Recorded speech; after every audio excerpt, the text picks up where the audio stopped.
বাংলাদেশে নিযুক্ত ভারতের হাইকমিশনার দীনেশ ত্রিবেদীকে কেন্দ্রীয় মন্ত্রিসভার মন্ত্রীর সমমর্যাদা দিয়েছে ভারত সরকার। ভারত সরকারের এক অফিস মেমোতে এই ব্যক্তিগত সিদ্ধান্তের কথা জানানো হয়। এর ফলে রাষ্ট্রীয় ও আনুষ্ঠানিক অনুষ্ঠানে তিনি উচ্চতর প্রোটোকল সুবিধা পাবেন। নগদ নিয়ে এলো হার না মানা হার অফার। সর্বনিম্ন 10,000 টাকা রেমিটেন্স নগদে পাঠালে থাকছে স্বর্ণের হার জেতার সুযোগ। এটিকে বাংলাদেশ ভারত সম্পর্কের ক্ষেত্রে একটি নজিরবিহীন কূটনৈতিক পদক্ষেপ হিসেবে দেখা হচ্ছে। বিশেষ করে বর্তমান রাজনৈতিক পরিবর্তনের পর বাংলাদেশের সঙ্গে সম্পর্ক আরও গভীর ও বহুমাত্রিক করার কৌশলগত চাল বলে মনে করছেন কূটনৈতিক বিশ্লেষকরা। সীমান্তে ভারতের অবৈধ পুশিন ও নানা ইস্যু নিয়ে যখন বাংলাদেশ ভারত সম্পর্ক নজিরবিহীন চ্যালেঞ্জের মধ্য দিয়ে যাচ্ছে, ঠিক তখনই ভারত প্রথমবারের মতো তার রাষ্ট্রদূতকে মন্ত্রীর মর্যাদা দিয়েছে, যেন বাংলাদেশে তার রাষ্ট্রদূতের প্রোটোকল ও বিচরণ আরও সাবলীল হয়।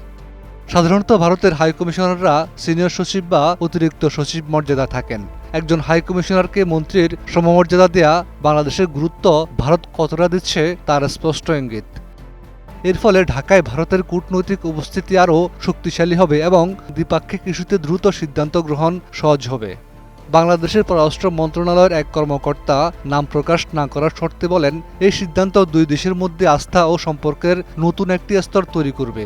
তবে কেউ কেউ মনে করছেন এটি ভারতের নিজস্ব কৌশলগত স্বার্থও রক্ষা করবে, বিশেষ করে বাংলাদেশের বর্তমান রাজনৈতিক বাস্তবতায়।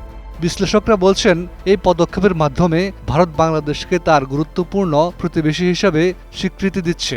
তবে বাংলাদেশের স্বার্থ রক্ষা করে সমতার ভিত্তিতে এই সম্পর্ককে এগিয়ে নেওয়াই হবে সবচেয়ে বড় চ্যালেঞ্জ। Desk report, 21 television.